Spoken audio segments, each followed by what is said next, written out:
Bro,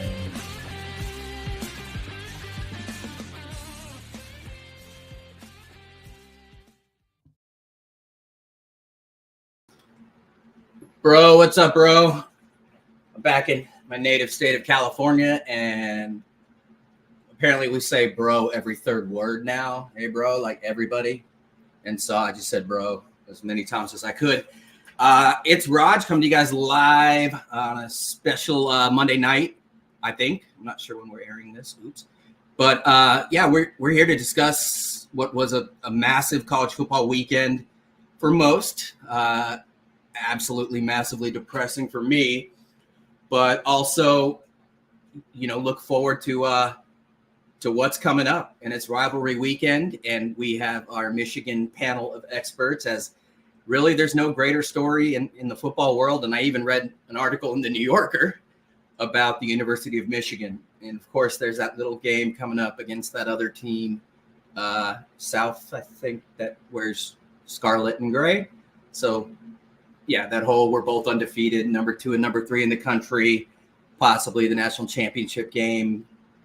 Yeah, that whole thing. But anyways, I'm going to introduce our guest first, ladies first. She's our special guest. This is her second time on, and we thank her and her 40,000 followers and clicks and intelligence. It just makes us look worse than we already are. Michelle, how are you?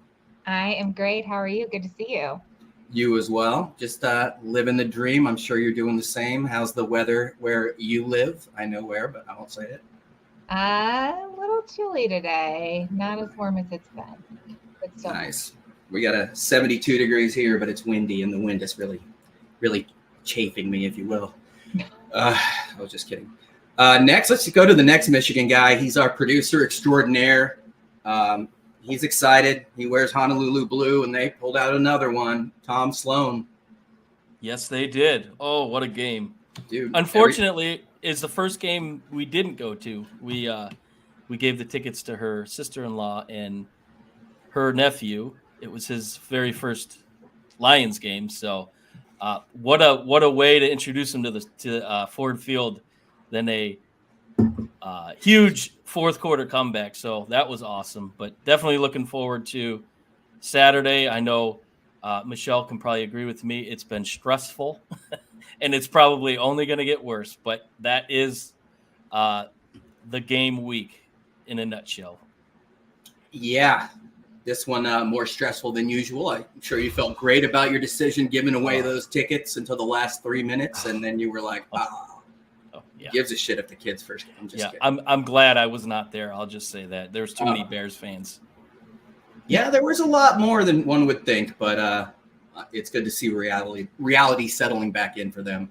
Mm-hmm. Next, we will go to our resident Ohio State Buckeye, whatever the hell a Buckeye is, some kind of nut.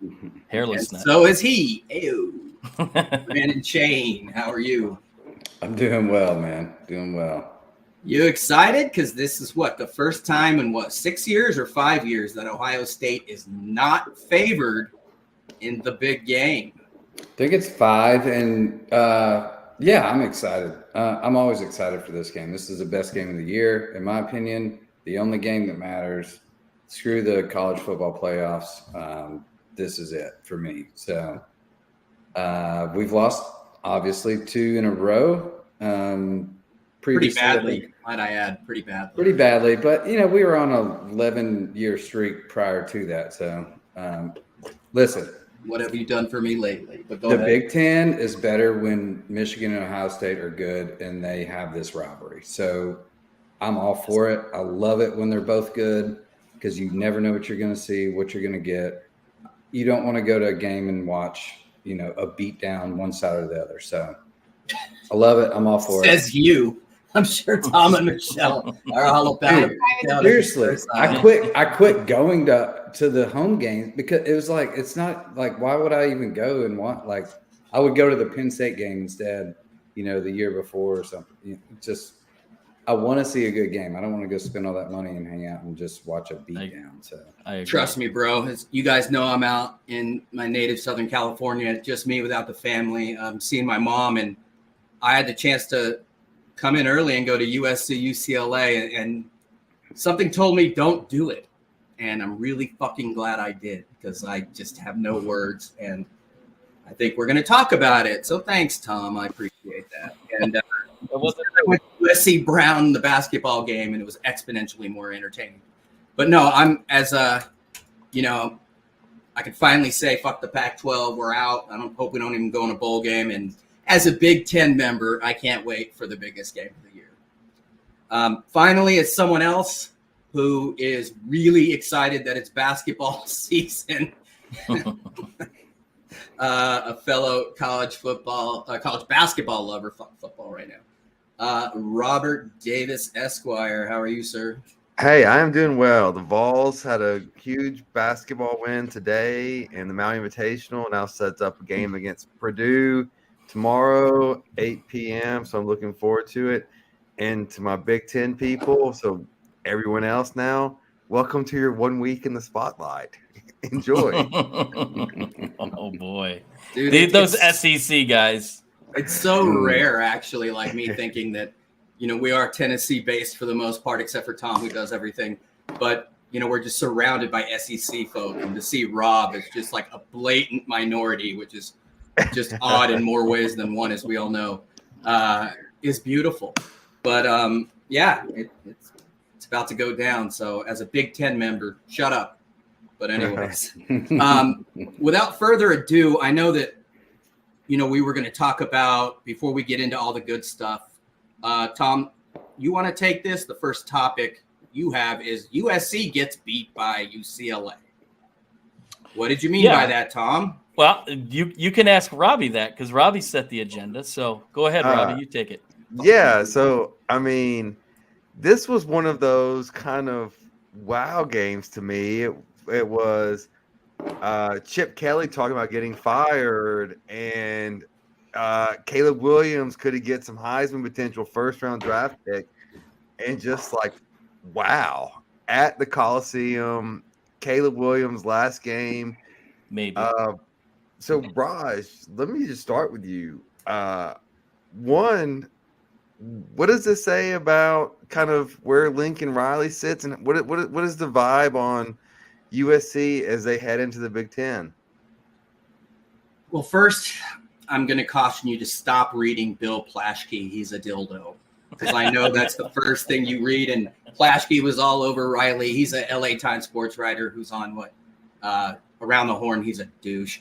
But, it was – they had 3 turnovers in the first quarter, which I'd never seen, actually in a long time. Last year they were, I think, top 5 in the country in turnover margin, like plus 21. And it really just masked other things going on. I've said it before and I'll say it again. You need, like Colorado this year, you can get skill players in 1 year with the transfer portal. You can get, a star quarterback. You can't get depth, and you can't get depth across the most important place, which are in the trenches. And USC had done very well recruiting-wise, but I just think they got exposed finally.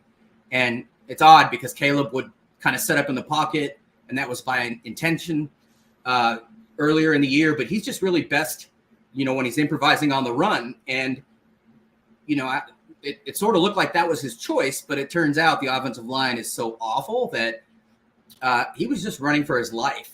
And he does make better plays when he's improvising, but it just all caught up to them. And I have never seen that type of apathy, let alone against UCLA. There was no juice in that stadium, no juice with that team. I'm not ready to blame Lincoln Riley. It's all relative. We had Clay Helton before that. But, his loyalty to Alex Grinch, I've said it before and I'll say it again, was his demise.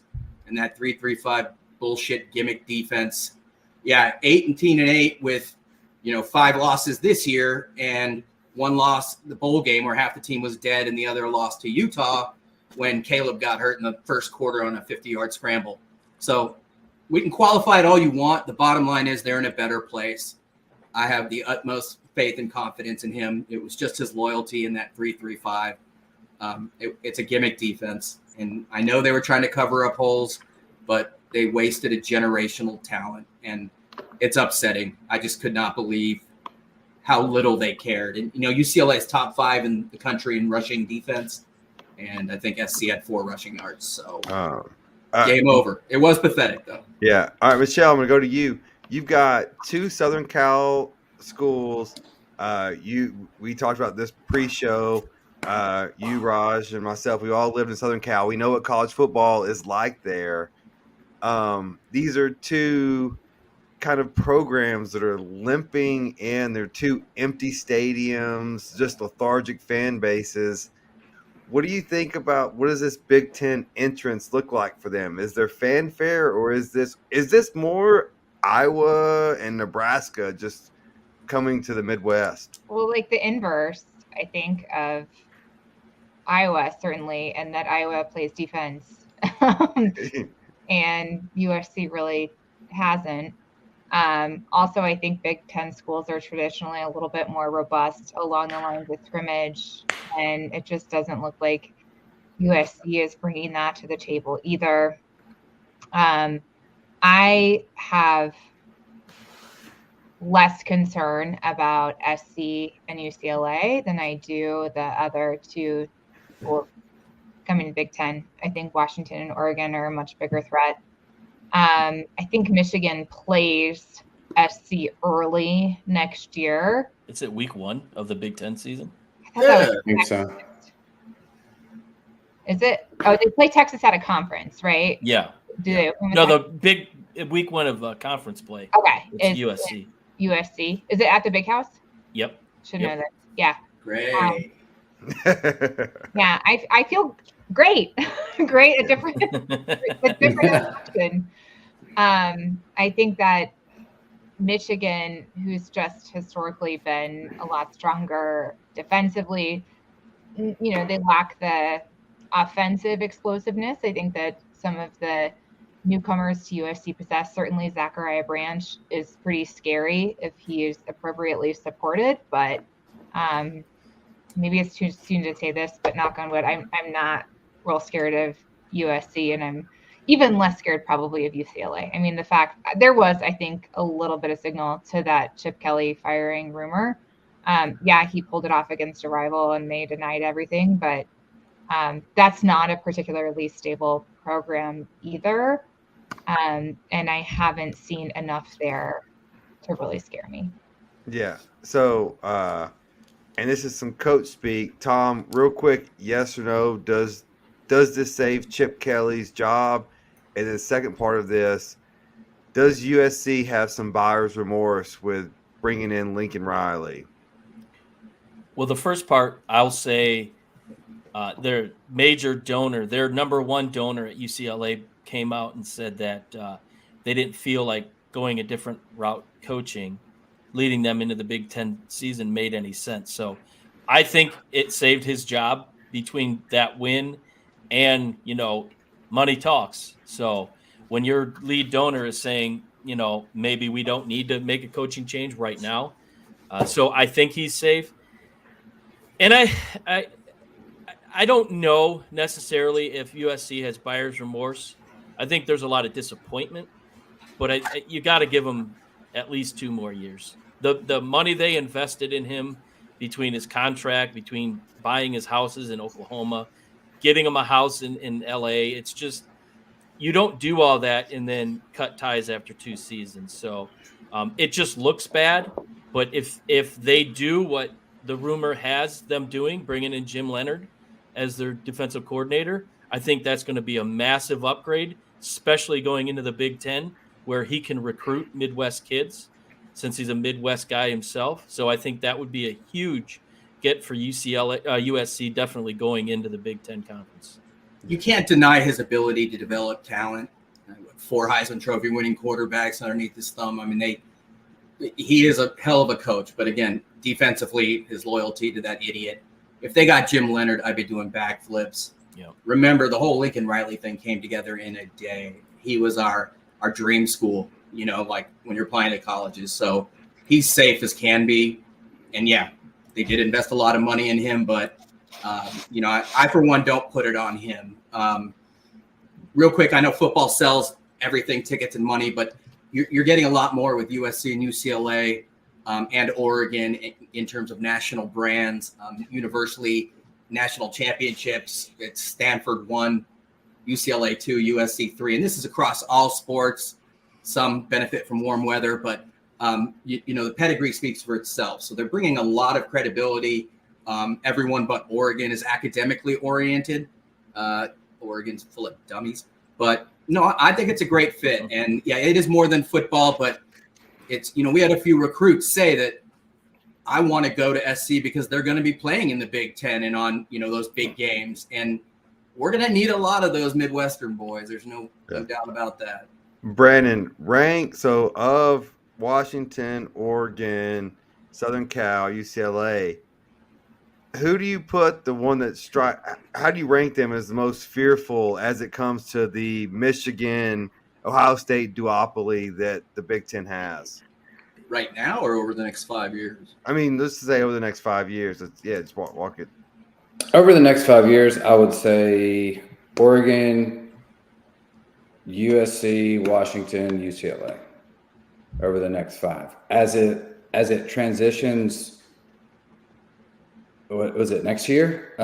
Then I would say Oregon, Washington, USC, UCLA. But over the next 5 years, they're going to get it right. They're going to change the defense. That's their biggest downfall. Their offensive coordinator is great. Offensive line is not so good.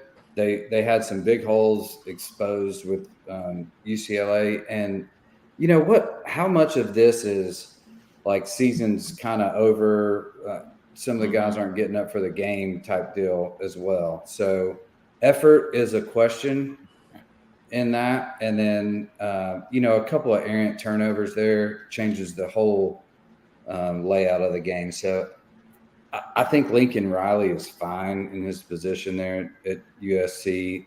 They're going to be fine.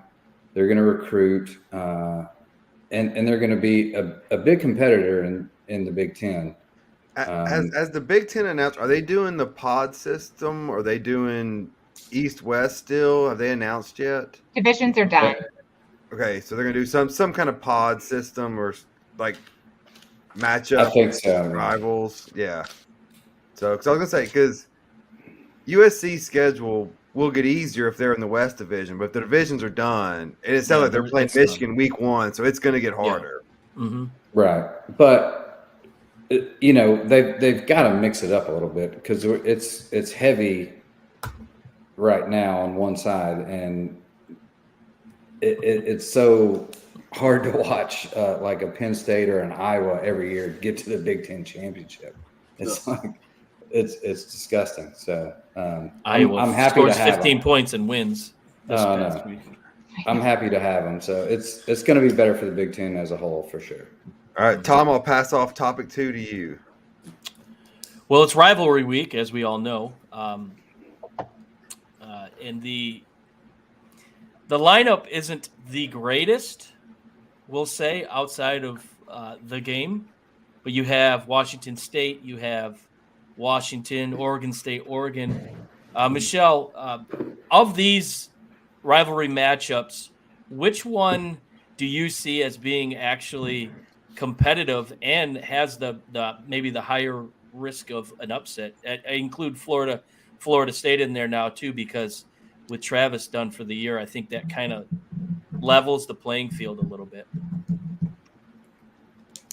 The one I see most likely to produce an upset is maybe the Oregon game, only because I think Oregon State is the best of the challengers to that group. I just don't see Washington State derailing Washington. I think it's unlikely, although weird things happen in the Iron Bowl, and this one is with Jordan Hare, I know. I just think this Alabama team is rolling. They're peaking at the right time. Oregon State's still a really solid team, though, and the weather was weird against that game. Washington, it was tight, came down to the wire. I think Oregon is playing better than Washington, but that game was close too. And I think last year we saw Oregon State upset Oregon, ruin its season. I wouldn't be shocked to see it again. I actually rewatched that game this summer, like a real weirdo, and with DJ I'm not going to try and pronounce his name. No, I always say DJ. I've watched it. I've watched it many times, but with him, he's hot or cold. I don't think there's like a middle ground with him. Last week he showed flashes, but then when they needed him to make a play there in the fourth, he just kind of faltered. Maybe weather was a factor in there. Brandon, I guess the talk of the Pac-12 lately has been Arizona with Jed Fish, a former offensive coordinator at the University of Michigan. Seems to have turned around that program. This game going up against Arizona State could be a trap game. It's at Arizona State. They're coming off now 4 straight wins. What do you see playing out in this game? Can they keep rolling and really kind of exert themselves toward the top of the Pac-12? I think they can. I know it's at Arizona State, but like you said, the last 4 games, what they've done, what they've accomplished, man, this team is on fire right now. And, we'll get to this later on the Bet Your Nuts, but I don't see Arizona State coming close to upsetting them this game. Robbie, you're the SEC guy. Michelle mentioned Alabama, Auburn. Auburn coming off just a brutal loss to New Mexico State, where they actually paid them $1.8 million to play.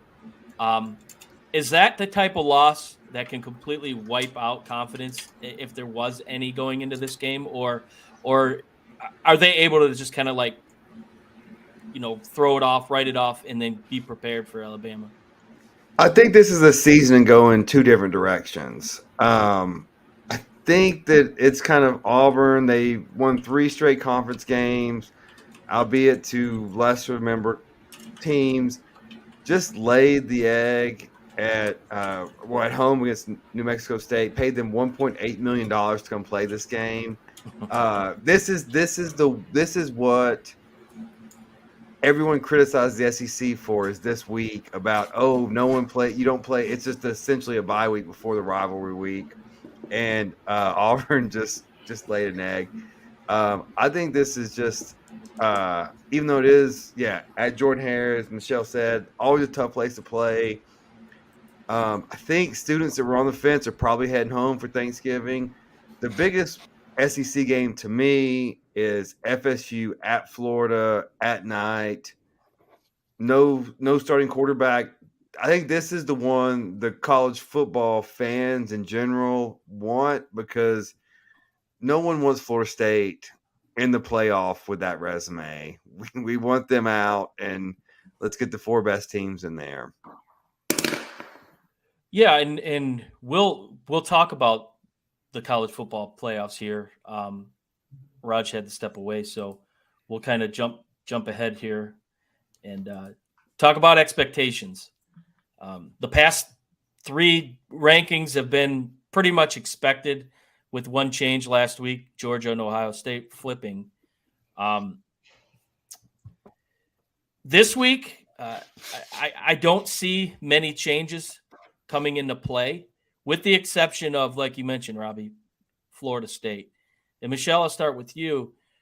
That injury was gruesome. If anyone saw it, I'm sorry. Normally I can't watch stuff like that, and it was one of those like, didn't mean to watch it, but there it was. But you hate for that kid. He was a 6th-year college player, having a great season, leading Florida State to a potential college football berth. Is an injury like that? Is that something? Even let's say they even run the table, but could an injury to your star player? Could the committee actually look at that and keep them out of the CFP? The committee has claimed that they do not, that they are not forward-looking. I know there have been calls for them to exclude Florida State from the playoff because Florida State has looked weak and struggled at times, even with Jordan Travis. And I think nobody wants to see a blowout in the playoff. But I personally think if they run the table, especially with Jordan Travis out, they deserve a spot. I watched, I think it's Rodemaker. He looked okay. They came back from a 13-point deficit without Jordan Travis, took control of the game. There's enough talent around that team as well. I mean, the defense has been fairly solid. The receivers are good. They've got a strong run game. There are other aspects. I mean, I know that Jordan Travis was the centerpiece, but I think they deserve to be there if they go undefeated. You just cannot credibly exclude a Power 5 conference champion from the playoff unless at this point they're not going to be, though, right? We don't have an undefeated Big 12 champion. That's just not something that's going to be presented. So at best, we're looking at an undefeated Pac-12 champion, an undefeated Big 10 champion, undefeated SEC champion, maybe. And then if they are an undefeated ACC champion, I think they should be in. Robbie, I think the ACC really is the one to really watch. Yeah. Well, Louisville's been one heck of a story. Go ahead. Well, yeah. So it's interesting though, and Michelle, because they said the committee in the past has said they won't they won't penalize you for injuries retrospectively, but they haven't. I don't know if there's been a discussion yet where they've said, "Hey, proactively, your best player is out for the season. Are we still putting you in?" Not that I could be wrong. I just can't remember. There's precedent for it with Ohio State in the first ever college football playoff ranking, right? Ohio State was on his third string quarterback. Who else was in that mix? Do you guys remember? Ohio State was controversial because I don't even think they were a conference champion. Were they? No, we lost the conference championship that year. Yeah. Or no. We beat Wisconsin. Yeah, like 52. Yes, it did. Heck, you had a bad loss. Oh, that was the Baylor TCU. We lost to Virginia Tech the second week in the season that year. It was Baylor and somebody. Then we beat co-champions. We beat Wisconsin in the Big Ten championship 53-0, and that's right. That's what put us into the college playoff. Yeah, so that'd be the closest analogy what we have right now with Florida State. But it was also a Big Ten champion, so that's it changes things. The conference champion holds weight, right? If Florida State is the ACC champion, and the question is, do they have to win by that margin, right? Does it have to be a blowout? I don't think so. I don't think you should punish them. Like if they go, and they win their conference championship with a backup, again, we're all judging. It's just like putting Michigan under the thumb before evidence came out. Like we're judging before this Tate Rodemaker backup guy has anything to prove. Yeah. Like he was 13 for 23, 217 yards and 2 TDs, came back, won the game. I mean, is he Jordan Travis? Probably not. But can he be special in a short amount of time? Maybe. I mean, I can't wait to hear y'all. He's got a fair chance. Change about who loses this weekend. They're going to be like, get Florida State out of here. They suck. No, my opinion won't change. I've already went through this conversation in my head like 27 times. So I love the game. Louisville had a tough go with Miami. Miami gave them everything they had. They're the interesting team here. So if they run the table, Brandon, if they end up with the ACC championship, do you see anywhere where they're sitting right now, them moving up enough to get into the CFP? Louisville? Yeah. No. Well, that was what I asked that because I believe it was Joel Klatt on his show last week said that was the one team that nobody's really talking about. That for good reason. You can't lose hit. Exactly. And that was the come on. Everyone was saying, well, if you don't lose the pit, I mean, if we're talking about an undefeated Louisville team, I think they're closer to 8, maybe 7 at that point. But yeah, but if they win the ACC, right? They're against a, contrary to what I just advocated for, right? Florida State with a backup quarterback. So then you can flip that whole script and have an argument on the other side, right? So then Louisville absolutely should not get in because they lost to Pitt. And then you're gonna have this whole SEC fiasco going on between Alabama and Texas. Alabama and Georgia. And then Texas is another one up there. If they win, what do you do with them? And then what if, say that Michigan beats Ohio State and then loses to Penn State and then Iowa in the Big Ten championship. Then you got a whole nother. That's what I'm saying. There's so many, reckless speculations that we can go down. Just off the top of my head, who deserves in over Louisville? 1 loss Michigan, 1 loss Ohio State, 1 loss Georgia, Oregon, 1 loss Washington, 1 loss Oregon, 1 loss Alabama, 1 loss Texas. I just think it's a tall mountain to climb. It's a great story, and I think moving forward, I think that's a program that you have to take serious. Because their new coach, his name escapes me. Brom. Yeah, Brom, who was the coach at Purdue, who turned yeah. Purdue around. Michelle and I know well about Purdue. They gave Michigan everything they could handle in that first half of the Big Ten I know well about game. Purdue. But I think this is a program that is definitely on the up and up. And I'll bring Raj back in here. Real quick, we'll go around the table. Give me your top 4, what you think will happen tomorrow.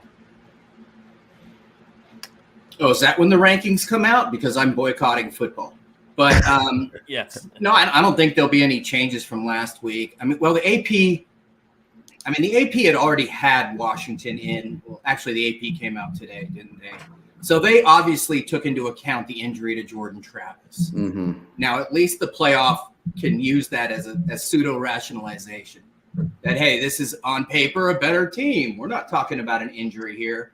I think when Washington won last night or Saturday night in Corvallis, which I said is just fucking pure voodoo, they showed me a lot. And they were able to stop the run, which is the knock on them. That is a tough place to win. And this is a different Washington team. They're not the one that got in a few years ago and got their ass kicked. I would have it the same as the AP. 1 Georgia, 2 and 3. I don't care. Flip flop them all you want. Same teams. We'll find out this Saturday, and then Washington, and then I would have Oregon, and that's regardless of Jordan Travis's injury. Yeah. I agree. Well, I think this is where you start. This is where you start playing a little politics. I got Georgia 1. I got OSU 2, Michigan 3. Because if Michigan loses, you bump them out far enough to keep the Harbaugh drama out of the playoff. Mm-hmm. Then I think this is the week they move Washington above FSU. They've got justification for it, and they want FSU out also. Brandon. Sorry. Yeah, I agree with that. I'm struggling between Washington and Oregon a little bit on the number 4 spot. I think right now Oregon is a better team. Their offense is dynamic. Dan Lanning, what he's done there, it's just impressive. Washington struggled a little bit last week early, and they came back, obviously won the game, I guess beat Oregon. They did beat Oregon at home. earlier in the season at home. Yep. And if you go by the eye test at this point, it's the same thing like the Alabama-Texas talk, right? Alabama is clearly, eye test, a better team than Texas right now, but they did lose the game. So there's some merit to that. And I'm sure the committee, being political, has got to take everything into consideration, and that's what's going to happen. I don't see Oregon moving ahead. I think Washington stays at the 4th spot. Obviously, Florida State has to fall. They can say they're not looking ahead due to injury all they want. but they're human, and this is a TV show, and a lot of money's on it, and people want to see their team in, and I think Florida State falls to 5. What were you going to say, Raj? I was just going to ask everyone, do you guys think that improvement over the season, within reason, should be considered? For example, Alabama with a brand new quarterback, half the guys got drafted. I mean, Jalen Monroe has turned into an absolutely different player, and that is a team that right now I think somewhere belongs in that top 4 or 5. Even though I hate they Bama, might be the best team in the country. No, they could be. I be. hate them, and they sneak in. And the last time they snuck in, I thought it was bullshit. But this is what it's about to me. They came together. This kid led them. He got benched, and all the guys were huddled around him as their leader, even though Buckner was a starter. And now he's playing. What do you have? 6 touchdowns the other day. Mm-hmm. I mean, they've improved a ton over the year, and the same with Georgia and Ohio State for that matter. And I have theories about that. Those teams, just like Alabama, that their defenses just have to carry them, keep them in games enough until guys like McCord and Milroe and Beck can figure it out. And those are the teams that are getting better. And I hate to say this, but I don't see Michigan getting any better. How could they with everything they've been through? Yeah. But should that be considered? I think so. Yeah, I absolutely think it should. I mean, that's the epitome of college football, right? Especially when you're in the top rankings and you lose half your team to the NFL or half of your starters, let's say. Absolutely. Chemistry is a big deal. And, we've seen this in Colorado. You can't just throw a bunch of transfers and recruits out there that are 5 stars and been big players and then make magic and chemistry happen, because it just doesn't. Michelle, who's your top 4? All right. Well, I have a counterpoint to that argument, which is that Oregon took basically its entire defense through the transfer portal, and they made it work. Their defense looks pretty good right now. So I think it's touche. If you can portal and create culture and stability, notwithstanding the new faces, you can do okay. But Colorado just did it wrong, in my view. It helps when you average 50. Yeah, I agree. But I hear as a general consensus, when you lose draft picks, it's about formulating that chemistry, right? And getting better. I'm sorry? Having a strong leader, right? That's absolutely. Alabama, that's what Ohio State, as much as I hate to admit it. They had a pre-existing culture already for those guys to slot into, to grow from. And I think that's the difference that we see with Colorado. The other thing with Oregon, though, is to consider. I agree with you, but they plugged holes brilliantly. Guys like Jordan strategically, Burch, and very strategically. And not only that, even though he's kind of a douche, Dan Lanning is a brilliant defensive mind, and he got the guys he wants and needs. And I agree with you, but I do think there's a bit of an asterisk by what Oregon did. They tried the same thing a year ago, and they got better at it. But no, I understand your point. There are some other factors, as we all know. I'm not saying you're saying that's a blanket statement, but it can be done. You're absolutely right. Yeah. My top 4, though, to answer the original question, I think, like everyone said, I would slot Oregon in over Florida State. I think you can do that credibly just based on the fact that Washington had a top 10 win on the road. It's pretty impressive, especially in those conditions. Florida State had a little bit of a struggle early on. I don't think you have to take the injury into account at all to justify Washington hopping Florida State. So you got Georgia 1, then 2. Who's 2 and 3? Ohio State 2. I think they earned the right to stay at 2, notwithstanding the fact that Michigan had a better win against Minnesota than Ohio State did on the road in Minneapolis. Not that I'm counting. We're splitting benchmark program, Minnesota Golden Gophers. Hey, Michelle is preparing to one day be a committee member, and she's going to be out there in front talking. She's already overqualified, explaining these things. Because I watch the games, and that's and you obviously have a brain, and that's 2 things that disqualify you from being a committee member. Oh, Well, I'm gonna throw a monkey wrench in this whole thing. The name of this show is Reckless Speculation, and I am a firm believer that the committee does not like Michigan, and that performance, largely 3 out of the 4 quarters that graciously I had to listen, which is probably worse than watching. Michigan's play-by-play guys are like terrible. I digress. They're not very good. But anyways, I was driving, so I had to listen to that game. Horrible. Outside of that defense, what they did in the first half, which was amazing, scoop and score, block punt. I mean, they put the offense in position to take that game and run with it, and they didn't. I think that's going to cost them. So I think we're going to go Georgia, Ohio State. I think Washington's win on the road, like you said, Michelle, in a ruckus environment, in that weather. Number 11, Oregon State. I think they leapfrog Michigan. I think Washington's in at 3, and I think Michigan goes to 4.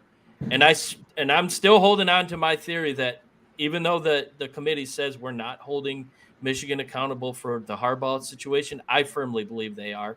And I agree with you, Robbie. I agree that they're putting them far back on that list. So if they were to lose, there's no talk of them joining or getting into the CFP.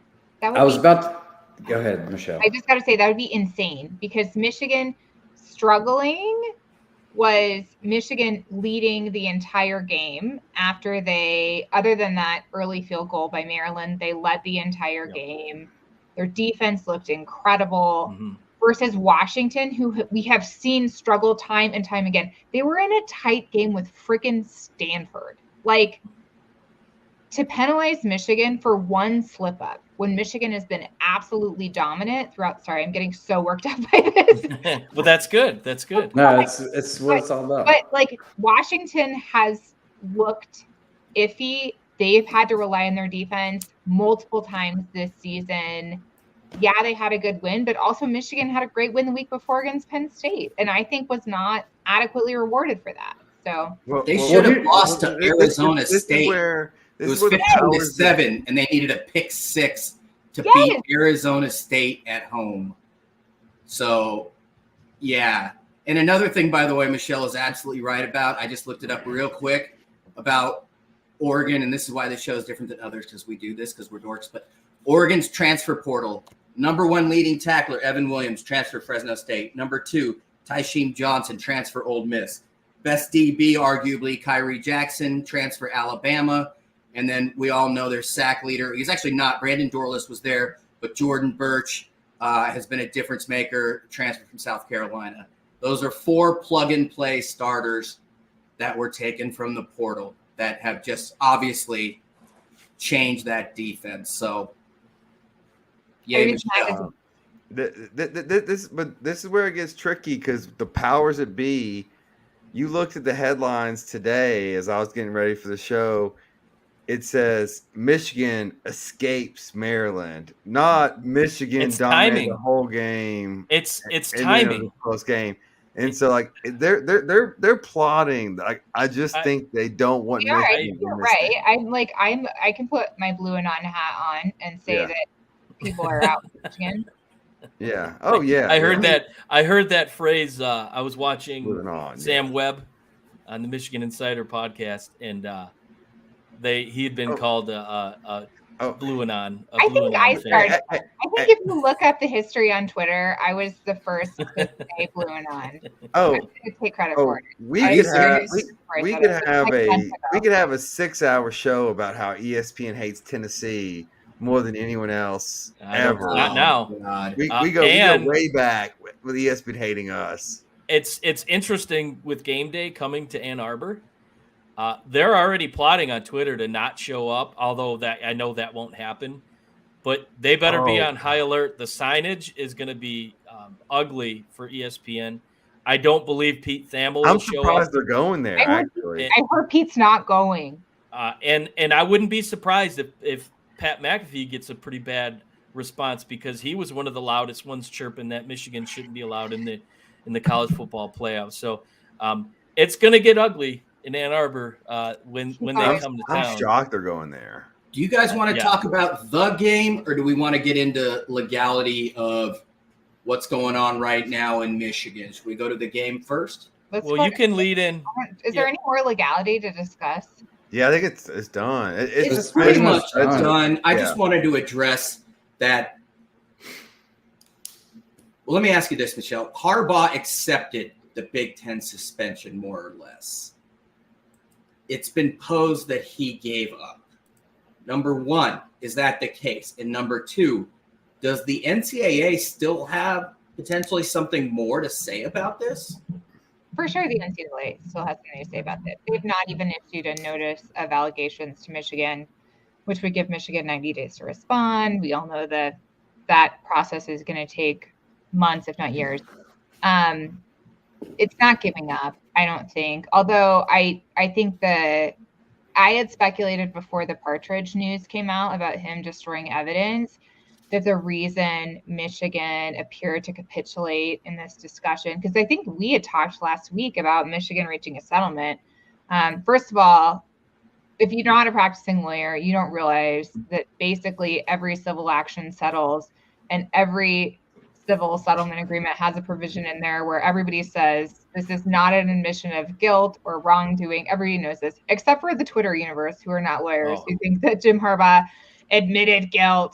Yeah. Check his DNA. You dealt that's with what the Twitterverse is like. Get his sperm and DNA and find out right now, because that's what. But he didn't admit guilt. He didn't do that, and I'm sure you dealt with that on your post, Michelle.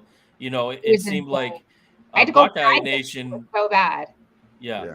Was that strategic? Well, what he did? To echo what Michelle says, so I'm a plaintiff's attorney, and every release, every order of compromise and dismissal we say there's no admission of guilt, there's no admission of liability. This is just a compromise for the best of both parties. And even if we get an admission, it's under the seal of extra consideration for confidentiality. Like never, I've been doing this for 10 years. I've never had an admission of liability and so Jim Harbaugh, well, not Jim Harbaugh, the University of Michigan were the plaintiffs in this case. Jim Harbaugh was an agent of the University of Michigan as a person that was an aggrieved party. So yeah, this is not odd at all for this kind of settlement to be reached. The other thing I think, Robbie, you would know, and all the attorneys on the call would know, is that they said Michigan withdrew. They didn't settle. And one thing I had to explain to people is that first you settle and then you withdraw. Yes. As a condition of the settlement. Because if you withdraw first, then you can't settle. Yes. Yes. And then you withdraw. And also that Michigan was the plaintiff in the litigation. They initiated the litigation against the Big Ten for breach of contract. And people just absolutely lost their goddamn minds when I said that Michigan agreed to dismiss the lawsuit against the Big Ten.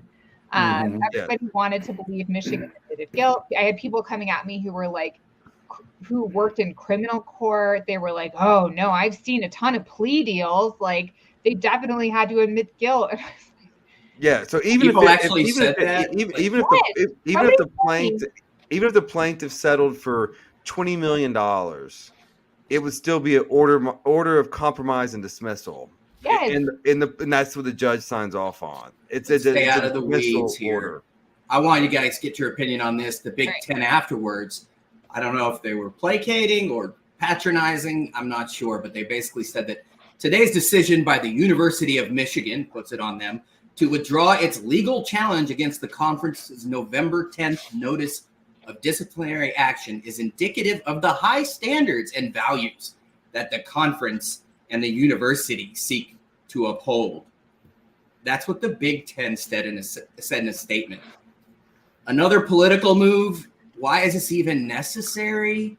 Shane, let's go with you. What the fuck is this about? Like, why do they even bother?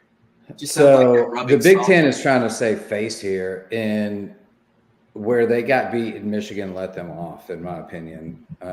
Michigan chose to just take the spotlight out and deal with what this is and call it a day instead of dragging this out through court.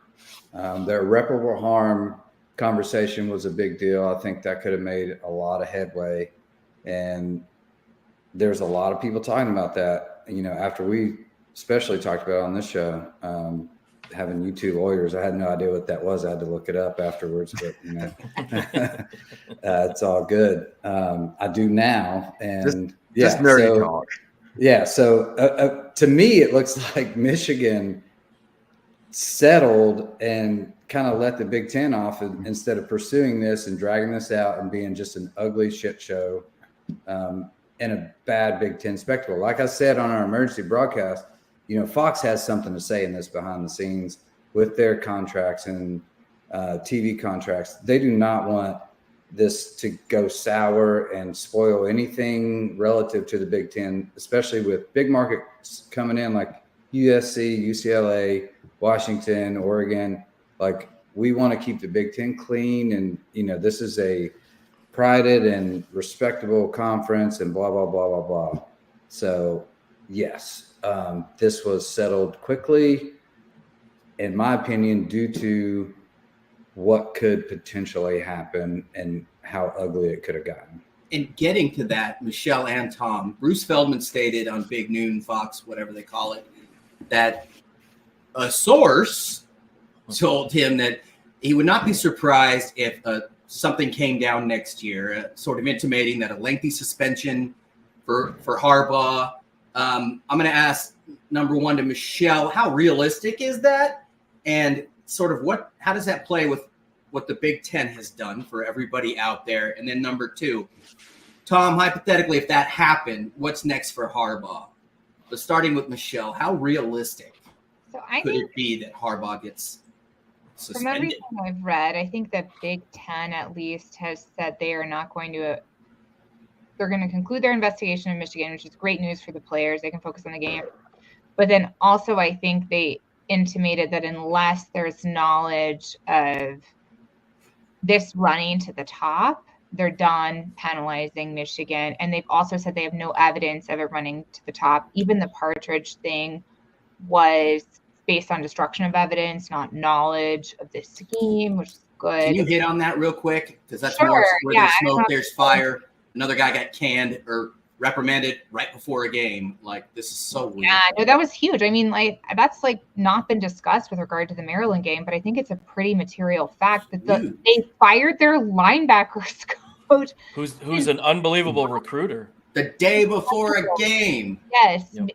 Incredibly material, right? That is huge. And as I understand it, the reason Partridge was let go was because he tried to interfere with the investigation by destroying evidence, not because he had prior knowledge of Stallion's vast network or Stallion's efforts scouting, which is an important distinction. It's an important distinction because if he had knowledge, I think that's more detrimental to Michigan and Michigan's future than if he interfered with the investigation. It's different. So in terms of next year and the NCAA's punishment, I've said this before, I'll say it again.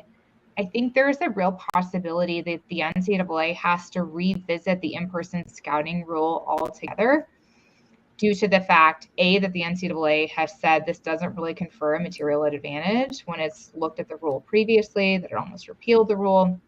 It's an antiquated rule.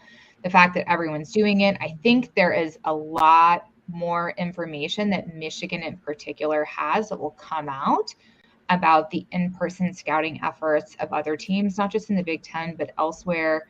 To the extent it doesn't seem like in-person scouting really even confers any advantage at all, I think they're going to have a hard time laying the hammer down on Michigan, especially because, also the in-person scouting thing may prompt an antitrust challenge. Dun, dun, dun, dun. Can you hit that in one sentence? Because this is a ridiculously complicated, well, it could be, but for those out there that have no idea what you're talking about, how could this amount to an antitrust challenge? So there's a University of Michigan law professor who has said the in-person scouting rule is anti-competitive in a way that violates antitrust law. By the way, the Supreme Court has it out for the NCAA.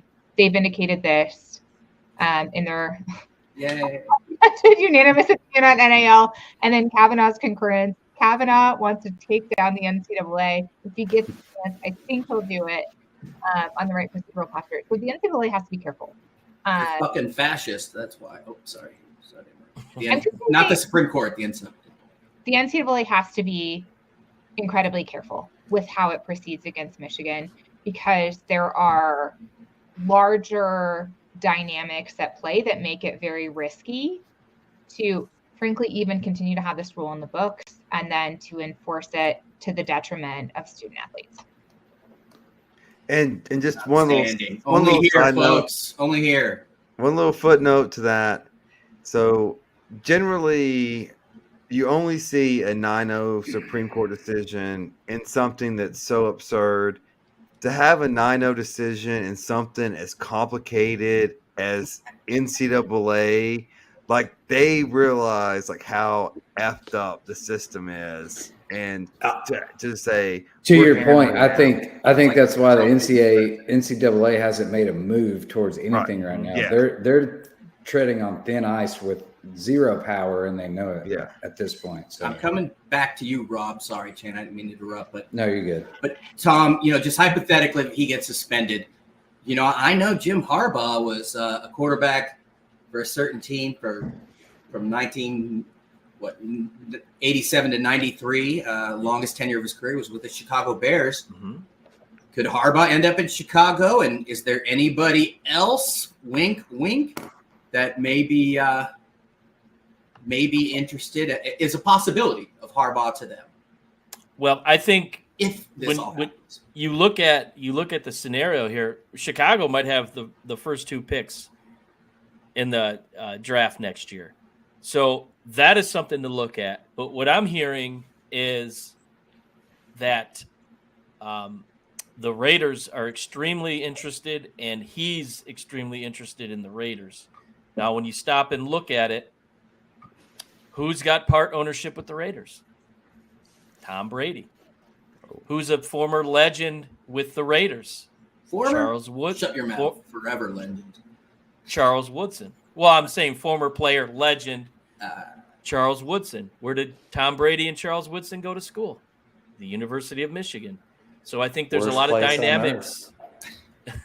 That's still the greatest interception I've probably ever seen. So there's a lot of dynamics. There's a lot of dynamics at play. I think 2 years ago, the thought of Jim Harbaugh going to the NFL, there wasn't 32 teams that would even take a risk at him. This year, I think you have the Bears, you have the Raiders, you have the Carolina Panthers, and you have the Los Angeles Chargers. So I think there's 4 legitimate teams that could throw an offer out at Michigan. And now you look at the situation to where, all right, let's say, hypothetically, the NCAA drops down a punishment on Harbaugh for Cheeseburger Gate. And now they get some sort of a punishment for what happened with Matt Weiss with the FBI investigation. Do they come down on him as the head of the snake per se? He should have had a stronger hold of his organization. Who knows? And now this latest situation. So are we looking at another season of half of the games missed, Harbaugh? Now, does he want to go through that? And does the university want to go through that? That's going to be the thing to talk about, what's going to kind of lead into this. And if Michigan wins the national championship, I think all questions are out the window. I think he absolutely is gone. But it's all going to come out, whether or not he's going to miss multiple games. And the quote I heard was a significant portion of next season he could miss. And that was the interview that you referred to, Raj. So I can speak for myself. I can speak for JP, who was on the show last week. It's kind of old hat, old news. We're kind of talking about the same thing over and over again with Harbaugh. I just want to talk football. Right. And the reality is we really haven't done that outside of this year. So It'll be interesting because I think there's 4 teams that will make a big push for Harbaugh. So Tom, let me ask you this: if the premise is he leaves Michigan, are you sure he goes to the NFL? Yes. Yeah. Because Don't you think he'd be done with the NCAA and their bullshit. Well, no. I could see a scenario where Don't say Texas. No. A&M. No. I'm just saying. Well, Michigan or nothing. Michigan or nothing. Right. Well, because the suspensions are going to follow him if he stays in college. Okay. I don't see that making any sense. He's going to go to the CFL? Well, no. I'm saying if they can't link him to Michigan, let's just say he just says, "Hey, I'm just there's a lot of smoke here." I'm not sure. Like, look, there's not 15 quarterbacks that are capable of playing professional football to win the NFL. So if you're one, I'm not sure he likes to lose. And so would you say, hey, this Michigan stuff's a lot of fire. Like maybe I get a restart somewhere else and do it. I just don't know. He loves a challenge. I'm not sure if it's NFL or bust for him is what I think. Well, here's another thing. He loves J.J. McCarthy. J.J. McCarthy might be his favorite quarterback he's ever worked with. And if you put him with the Raiders, there's a realistic opportunity that he could draft him in the first round. But maybe Andrew Luck was pretty good. I'm going to have to be a Raiders fan. It's going to be awful. Hell yeah. I think it makes. I hope you guys like my Los Angeles Raiders t-shirt. Yeah. I think it makes sense for him to go to the Raiders, and it yes, pains me to say that because I'd love to see him here in Michigan. But I as things keep going, I don't know if that's going to happen. So, all right, real quick, yes or no? Jim Harbaugh is the coach for Michigan in 2025, not next year, the year after. Michelle. Hell yes. I should have gone to her last. That's a walk-off. Rob. Yes. Tom. I don't think so. Shane. Yes, I don't think he's going anywhere. Does anyone think he's gone next year? Because I do. I think they could win it all, and I think he is sick of their bullshit. He loves a challenge, and I think, like I was going to ask Rob, Bruce Pearl got busted because he lied to the NCAA. I think if anyone believes that Harbaugh or Partridge or anybody else didn't know about this, then they're fooling themselves. That's my opinion. But it's not what you know, it's what you can prove. And Harbaugh is too smart to get busted knowing that. I think he's just sick of this bullshit where he should go to a real capitalistic, free market, do whatever the fuck you want system like the NFL. I think the Michigan move, this Michigan legal move, wasn't a threat to the Big Ten. I think it was a warning shot to the NCAA that we will move forward. If y'all want to play, we know where the court lies. The NCAA has little wieners, and not to be misogynistic, but they like to take a shot at the biggest dog, and it goes all the way back. Yes, it's personal for me, Reggie Bush and USC. They hit them with a lack of institutional control, which is so stupid. And like I said, Harbaugh's been suspended twice in 1 year for 2 different things. That have not been concluded. And that have not been concluded. And still no resolution because that's the NCAA. They're basically like the United Nations. They haven't started yet. They haven't even set up shop. I could just see Harbaugh being totally sick of it all. But he would not want to let down his kids. And that's my opinion. But I wanted to move on here to the actual game itself. Last week Michigan didn't look good. But my contention is they're the only team ever that not only was looking behind at all that bullshit in Penn State and Sharon Moore having, the emotions come to a head and looking forward to Ohio State. So it was kind of a no-win situation, which they won. I'm not going to judge them on one game, but Michelle, what is the Michigan? Are you concerned about the mindset of this program going into the biggest game of the year? I am not supremely confident, but I am not deeply concerned. So looking like a true. I'm old enough to remember last year when Michigan had a little bit of a stumble against Illinois heading into the Ohio State game. And by the way, that was a lot closer game than this one, right? We needed a Moody to pull At it home. off. At home. Corum got with an injury. That's right. There were Corum went out.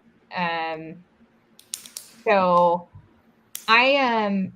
There are just so many factors, and I am like superstitious as hell. I don't want to jinx anything. I don't want to be overconfident. That's just not how I am, or who. It's not But who you I am. are. You're just afraid to say it. But I will say that there are just a lot of factors that are aligning here to help me feel better about Michigan. You know, it is at the big house, which is a huge advantage in a game like this, especially with a first-year starter like Kyle McCord, who's looked a little bit shaky in other environments. But in terms of the mindset of the team, we'll get to kind of the analytics of the game later. But in terms of the mindset of the team, I do think that having Harbaugh there during the week for practices, to be able to coach them, inspire them, lead them, you know, be the figure that they need him to be for all but 2 hours on Saturday is huge. And they honestly, they love Sharon Moore too.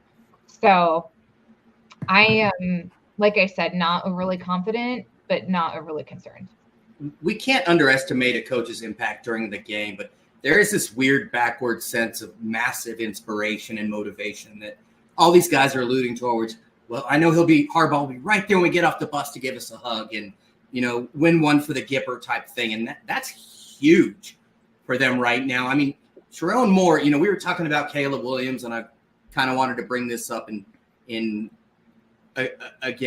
something we had discussed, which is outdated. But, you know, when Sharon Moore had his tears, he was just so overcome with emotion. And to me, that says so much about that program, about Jim Harbaugh, what he means to them, about that moment. I mean, no one knows what it's like to become a head coach in a day and take over the biggest game of the year. So in a weird way, I mean, I do have to think about that and his effect on the program before I start putting him on the Raiders, because he is Michigan football, and whatever he does, it's brilliant. And the relationships he has with players and coaches is rare. And I'm going to be a homer here, but Pete Carroll's probably the last guy I've seen like this, other than maybe Saban, but Saban's God, so it's kind of different. But no, I mean, it is very inspiring. That being said, you know, I think there were some articles about, you know, in-game mistakes that have been made by Sharon Moore, by every coach. But yeah, this is going to be a tough one. And I wanted to get to you guys, and let me start with Tom here then. What advantages, I was going to go to Chain, but it's 2 against 1. So, and Robbie will be against Chain because that's how they are. So I got your back, Chain. But what advantages does Michigan have Saturday? And no voodoo, no karma. Don't be afraid to say something. You'll jinx them. I know we're all like that, unfortunately. One thing I'm going to hit on real quick about Sharon Moore. You got to keep in mind, he's your head coach, he's your offensive coordinator, and he's your offensive line coach. So he's wearing 3 hats all at the same time.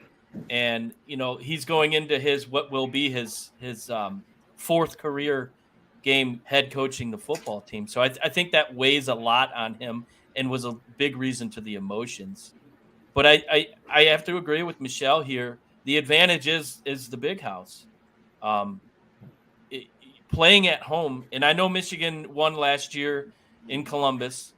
I equate that to really bad defensive schemes, which Brandon would be the first one to admit that was the worst defensively called game he's ever seen, and you'll never see it again.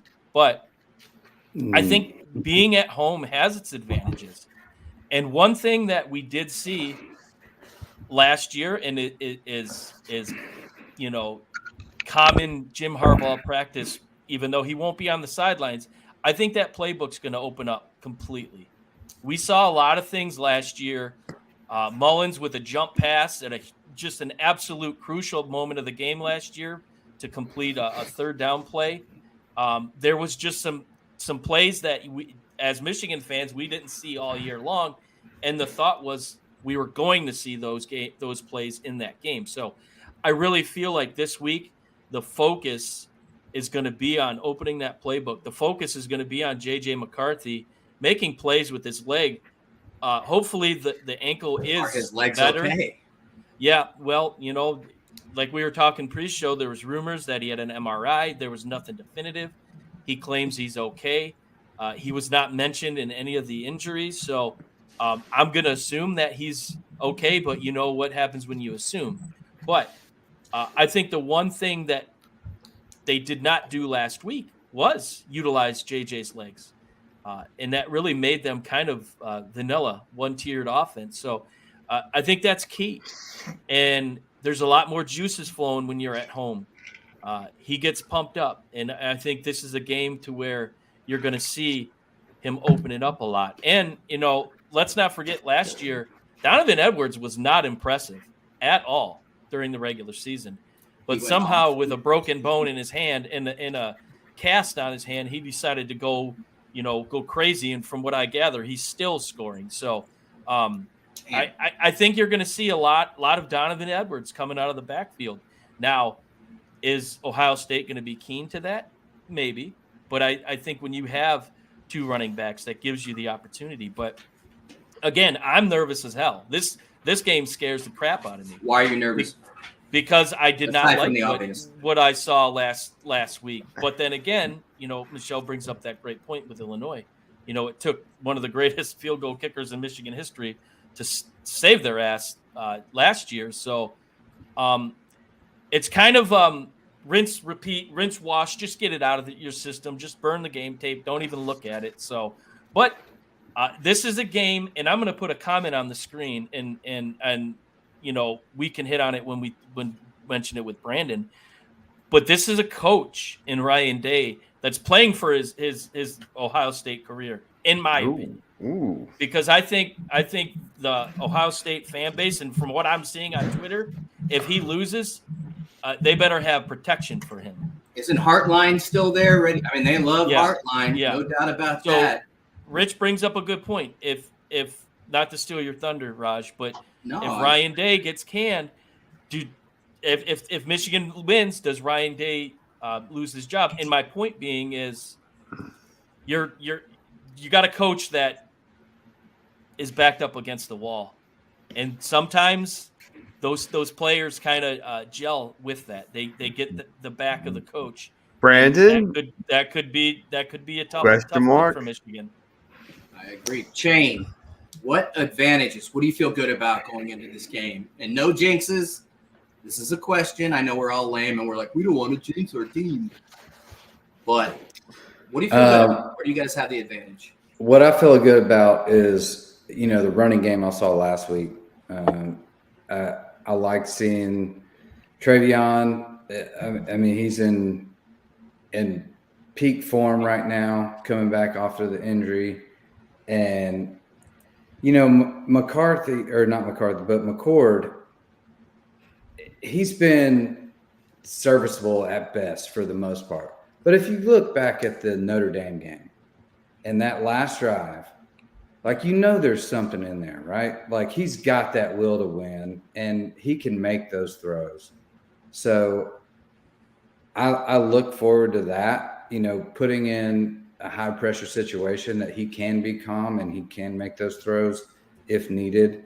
Hopefully it doesn't come to that. But, look, this is one of the most evenly matched Michigan-Ohio State games I've seen in quite some time. Yeah, exactly. I was about to go through that entire I wrote setup that there. exact stat down. I've got if you can look at my cheat sheet here, it's the same exact same thing. So they are so similar in their game. Obviously, eye test, McCord is quite a bit better statistically, and just eye test wise as a quarterback. We've got a better receiving core. Running back, we're probably slightly behind them, but defense is great on both sides. I mean, we're both averaging giving up like around 9 points a game, like that stat showed. So, dude, this is going to be a battle, and you can throw all these stats out the window because you're going to see plays like Tom said. There's going to be plays that you haven't seen all year. There's going to be formations you haven't seen all year, and I hope to God that Jim Knowles has learned his lesson from last year. Zero. With cover zero for 3 3/7 quarters or 3 3/4. It was the worst play calling I've seen. So I was there 3 3/4 of a game. Would not get out of cover zero. And all Michigan had to do is throw the ball every time. It was it. And anyway, don't get me started going down that road. I am nervous about the game, but man, this is the game for a reason, and it is going to be awesome. So get your popcorn. Before I get into the matchups, I want to ask Robbie, as two of us whose teams are not relevant at all. You saw those numbers that we can hate on everybody because that's what we do. But you saw those numbers about the Big Ten, about Ohio State and Michigan. Michigan being number 1 in total yards allowed in defense. Ohio State number 2. That's points allowed, rather 9 and 9.3. I think I had written down 9.27. Yeah. Yeah, excuse me, 9.27. Passing yards. Ohio State is number 1 at 144.4. Michigan at 144.8.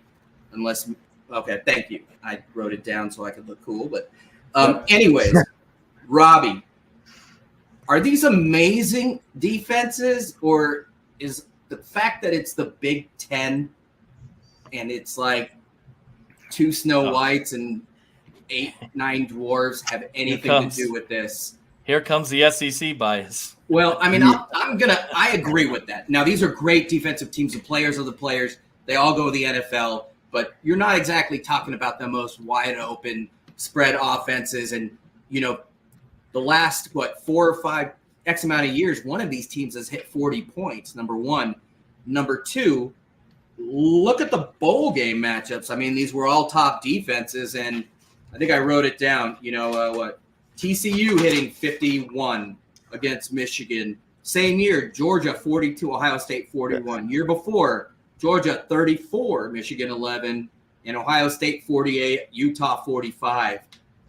They were all similar defenses. Is it just the homogeny in the Big Ten, or is it a little bit of this, a little bit of that? Because I don't think these are flat out amazing defense. Michelle's getting so pissed off. That was a great, very condensed question you just asked me. That's what I'm great at. That's why I'm amazing. Yeah, no. So two Big Ten things. defense, good or not as good? So 2 things can be true, right? So Michigan and Ohio State both have good defenses, great defenses, really.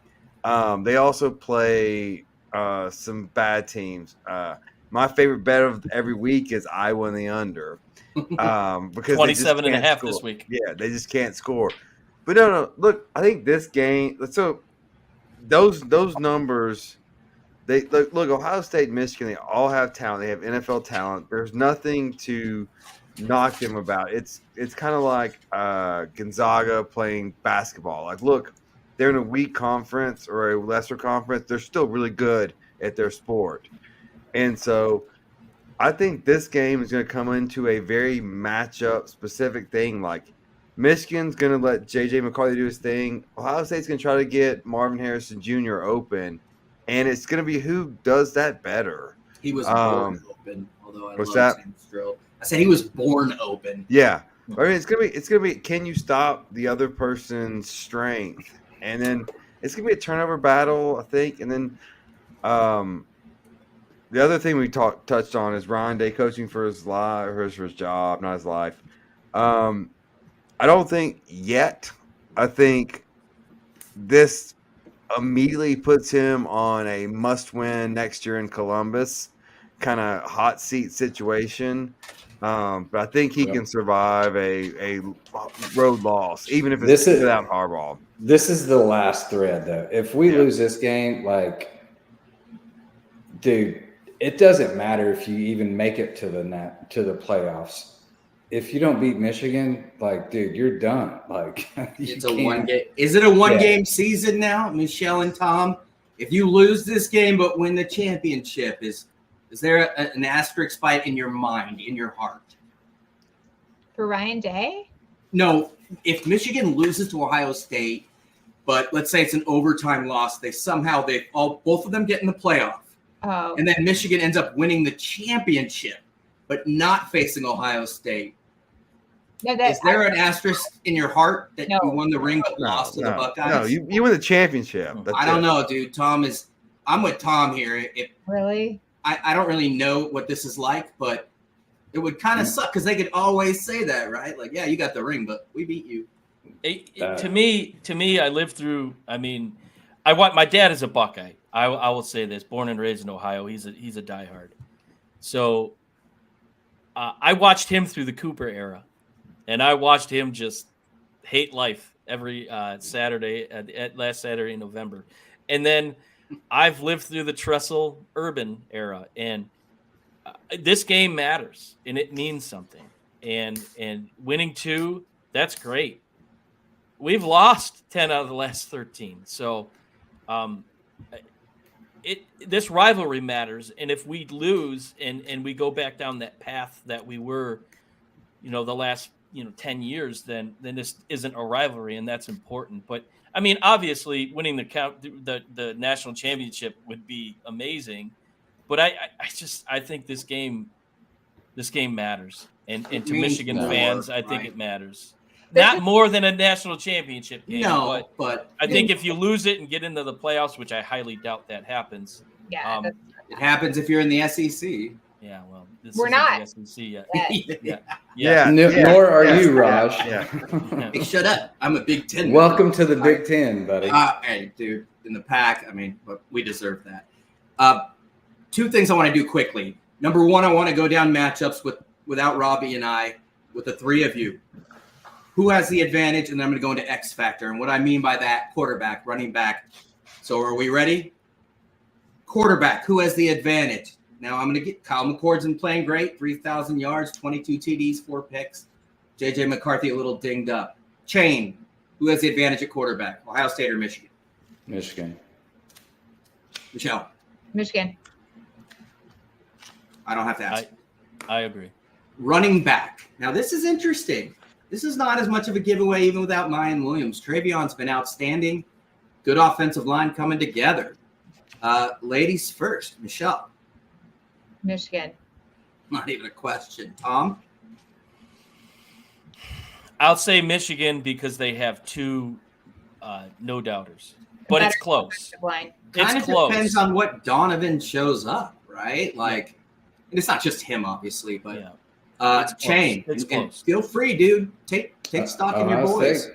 Yeah, boy. I like Ohio State here. I love their backs. Wide receiver, do I need to even ask? No. Okay. No. That may be the only one. Tight end. This is a tough one.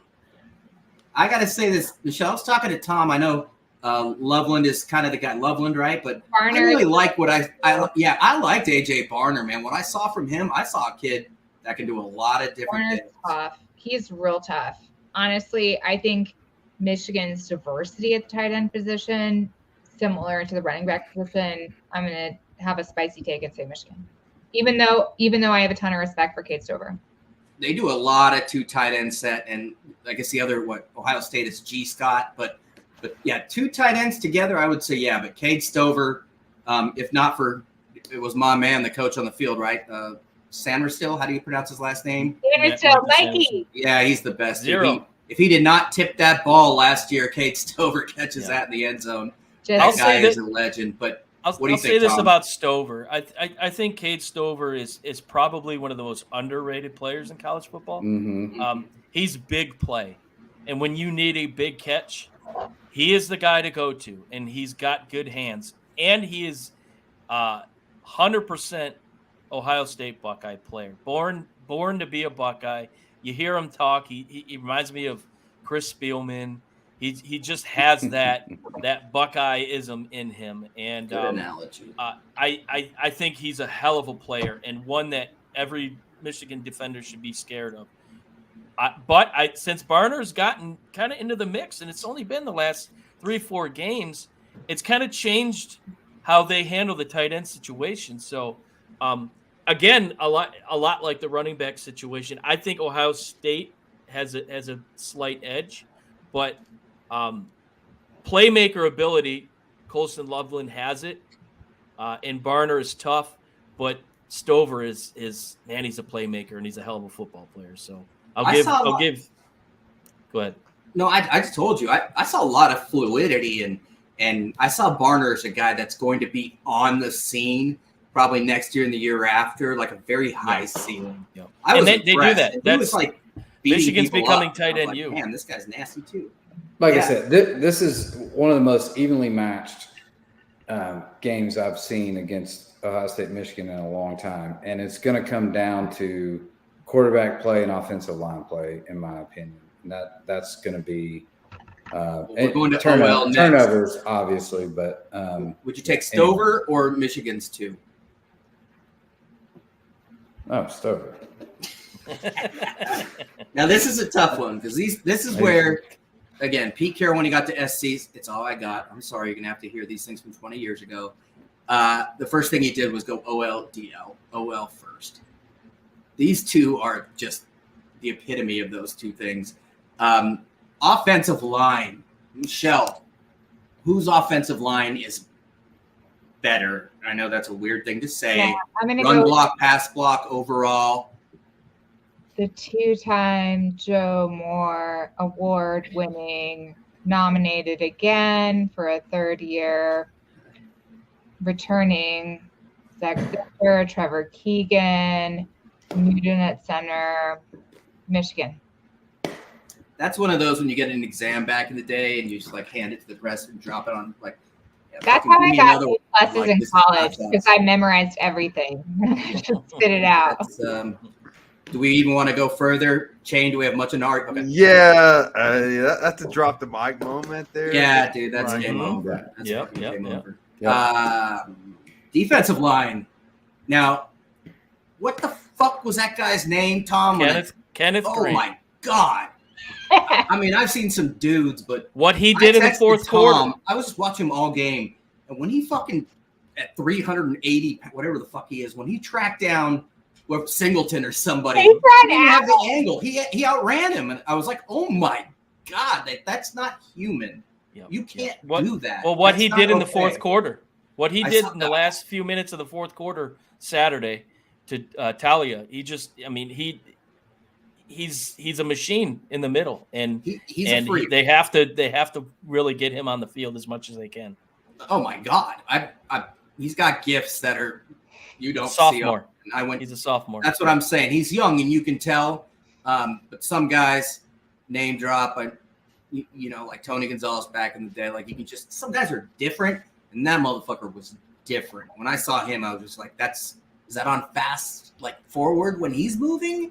Because he's like 360 pounds. Justin Pollenter, whatever, just shot some fires at Michigan. Now, and let me add, Pollington. This is JP, who was on the Attaboy. show last week. He's the biggest Michigan man I know. And Michigan's tackles couldn't stop a cold. Is that offensive tackles or defensive tackles or?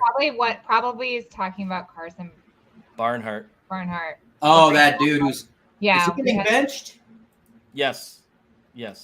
We've had some injuries there. Ladarius Henderson, I think, has been injured. Then Miles Hinton went out. Hinton's back. He'll be back Saturday. But doesn't he just I heard suck? Henderson is back too. Yeah. But JP, if you're listening, who's replacing Barnhart? Carson Barnhart. Yeah. Who's replacing Carson Barnhart real quick? If you're oh, he don't like hitting either. Everybody sucks. Is Henderson back? I heard Henderson could be back. He's our Michigan insider on our other podcast. So he's kind of in the know. So he's in with Sam Webb and those guys. So I'll tell you this. I think edge can be a position that can be sort of manipulated, if you will, meaning that you can get an outside linebacker, add weight or whatnot. But with Jenkins, Rayshawn, Benny, and Kenneth Grant, I don't think I've seen a better 3 interior defense in a long time. I mean, they look like Georgia and Bama from a few years ago. Am I wrong, Chain? Are those guys just mean? I mean, those are some mean dudes. I'm sorry, what was the question? I was looking over here on the side. You heard it. Michigan's interior defensive I line. was told there's gonna be No, they're good, man. It's going to be a I was battle. impressed, dude. I'm unbiased. I was like, damn. All right. Yeah, You guys we agree? got a couple up the sleeve. We got a couple up sleeves. Oh, no, I know. Taylor's boyfriend caught a touchdown tonight. So Oh boy. Outstanding. Well, Well, he's a number team. But let me go to this. Robbie Defensive too. line. I'm going to go interior defensive line, Michigan. I don't think there's any question about that. But what about on the edge? Chain, Michigan, Ohio State. And if you might got have a Ohio slight edge State, there. tell me who. Jack 44. Sawyer, maybe. Oh, you mean a mean white dude that gets 30 sacks? I've never heard of such a thing at Ohio State. No, I mean it's close. Like I said, I haven't really sat down and looked at stats in a long time, and I looked at last year's and this year's, and this is the closest I've seen in probably 5 or 6 years on both sides of the ball, like statistically. Now eye test, obviously, I think Michigan has a slight edge in quarterback play. Running backs a toss up, like I said. Defense it's good. So I mean, you look at total passing yards given up, 144 per game each team. But a lot of the same stat. I'm talking A about lot of the same players. stats. No, I know. Sorry, I digress. All right, let's just lost skip in the past all stats. that. How about the X factor? Ohio State wins this game. Why? Obvious reason and not subtle reason that people didn't expect. Why does Ohio State win this game? Ohio I'm not State gonna wins lie, the dude. You game. don't look very confident. Not like these two. No, I am. I think it comes down. I think they're going to try and take away Harrison, and I think Mbuka is really going to show up here.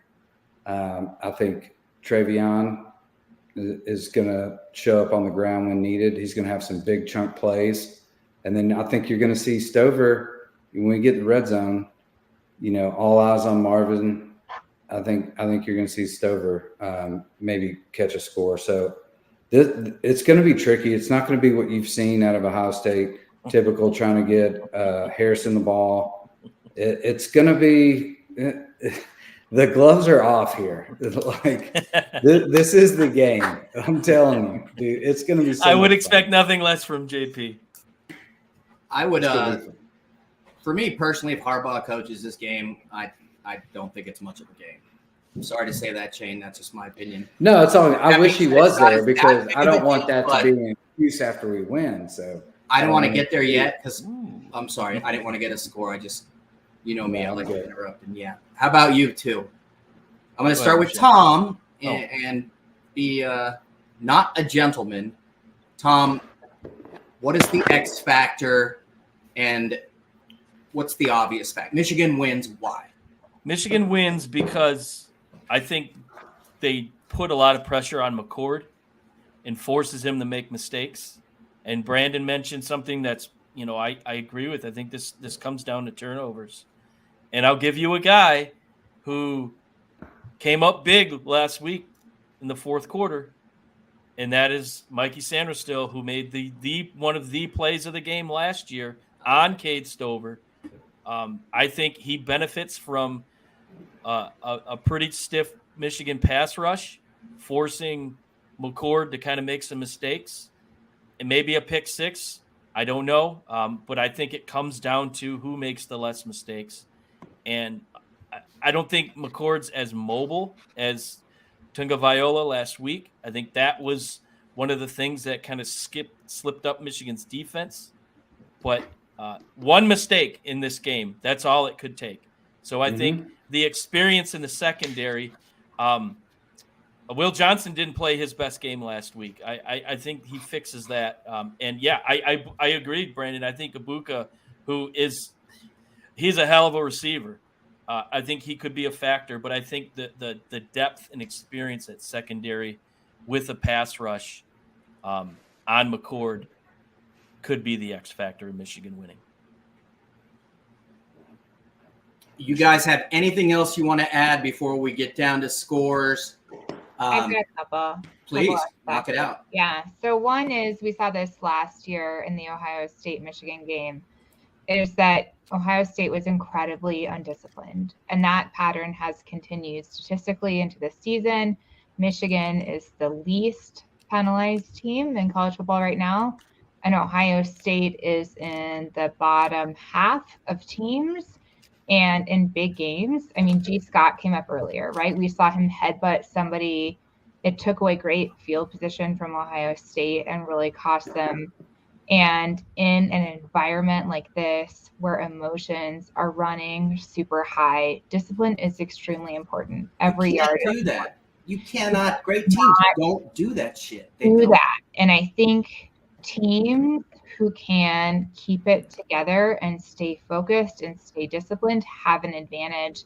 And if I were an Ohio State fan, I would be concerned that Ohio State has not had a great track record thus far this season, and their mental game is about to be tested to the greatest extent possible on Saturday. So I think that's one X factor that not a lot of people are thinking about.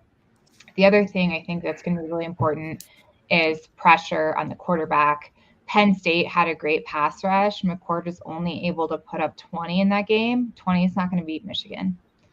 And Michigan has a great pass rush as well. A lot of people talked about, J.J. McCarthy struggling a little bit against Penn State and Maryland. Both of them have way, way, way more sacks than Ohio State has thus far this season. I don't think Ohio State is going to be able to apply the same degree of pressure that Penn State or frankly even Maryland applied.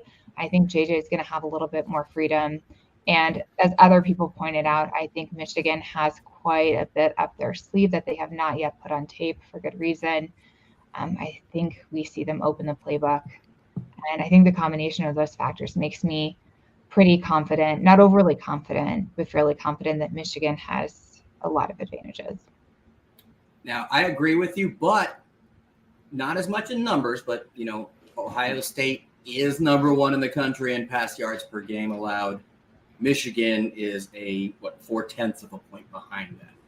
But, if I were going to pick one player overall, it would be JTT. I mean, what he can do now. Can you pronounce his name for us?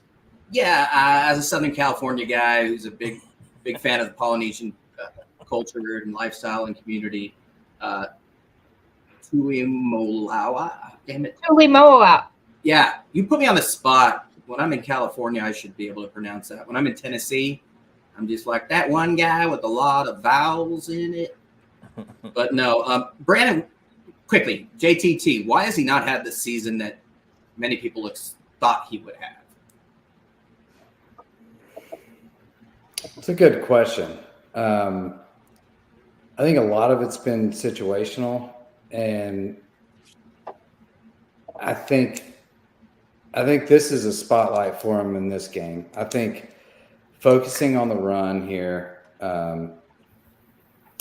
hopefully not like last year with zero coverage, but a little better. I think he'll show up here.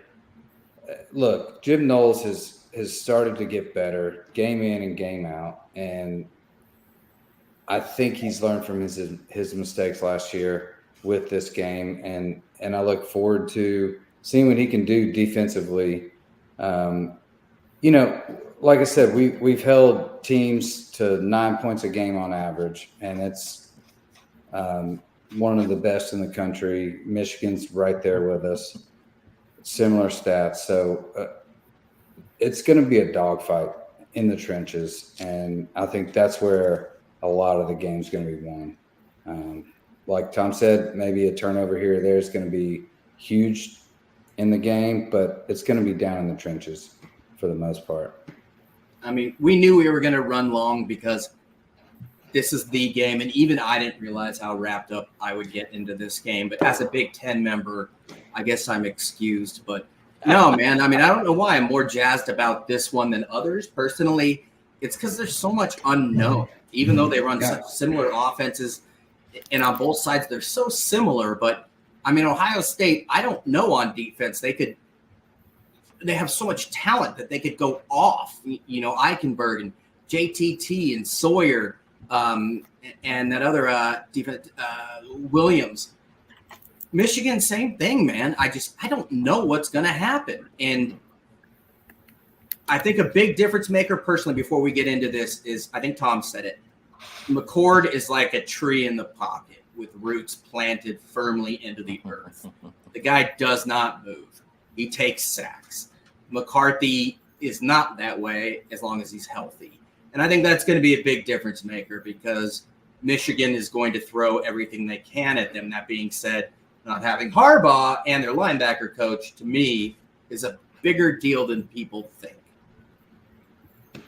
But let's go around the horn, and it's pick time. I'm going to let the Ohio State guy go last. Ladies are first, so Rob, go ahead.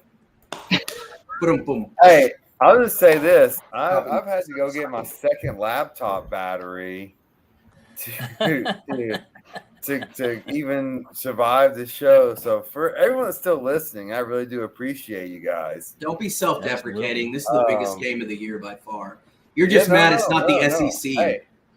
Hey, some could call it from lack of outlet control. I guess that's how I would phrase it. I'm gonna go Michigan 27, Ohio State 23. So what's the spread right now? 3.5? 3.5. That's going to be our bet your nuts. So I guess. Oh, we're jumping. No, we'll start with that. We're going straight into that, as Michelle knows. I don't know if she was here for bet your nuts. No. No, I missed it. I never had chauvinistic, and I apologize, but yeah, that's when we go down picks, pros in college. We pick 6 games. If you want to stick around for it, it's quick. But one of them is usually, we stick with our shitty teams like USC and Tennessee, but who gives a shit? The biggest game is Ohio State and Michigan. So, Rob, you are saying Michigan 27, Ohio State 23, and that is taking Michigan minus 3.5. All right, Miss Michelle. Michigan 30, Ohio State 20. I like it. 10-point margin of victory. Remember, I do caution everyone that someone has hit 40 points. 4 years in a row, Tom? Something like that? Yes, I believe so. Ohio State put up 60 in 2019. So. Oh shit! I googled it. I think earlier it was 37 degrees, partly cloudy. I believe is what I saw. Weather shouldn't be a factor. But that's meteorologist, so, and that's like 5 days away. So, is that right, Michelle? I thought that's what I saw. I heard snow in Ann Arbor again. Oh, I went to weather.com and they don't know shit. So, all right. That would affect it. Now it says 37 and sunny. Yeah. 39 and cloudy, according to Local 4. Doesn't change my pick. I'm going 30 Michigan, 20 Ohio State. I love it. Tom? I will take Michigan 34, Ohio State 28. Ooh. I think this game's going to put some points on the board. I really do. All bets are off. Why is that? Turnovers, because I don't see a lot of I see running games. The playbooks are open. This is the season. This is all the marbles, everything. And both coaches are going to lay it on the line. I think Ryan Day's going to lay it on the line. I think Harbaugh's going to have them ready because he's going to be with the team up until Saturday morning. So they're going to play. This means everything for him. So I think that's going to pump up both teams. So I just both the last 2 games have been high scoring. I don't see any reason to think that this game won't be the same. I convinced myself. I thought it was going to be low scoring and ugly running the ball, but I am going Michigan 40, because somebody's got to hit 40. Ohio State 31. Wow. Last, Brandon Chain. I got 37-35. Ohio State. Yes, I love it. And that will pose the most crazy scenario when it comes down to the college football playoff ranking. A 2-point game. Oof. Headache. Provide an opportunity to see who gets in. Absolutely. Tom, what do you think? Should we go straight into Bet Your Nuts? And Yep, let's do that real I think quick. we've covered this amazing game. Yep, we're gonna start Bet Your Nuts. Michelle, right Tom's got a sweet interlude in the graphic. It's pretty dope. It's time for Bet Your Nuts.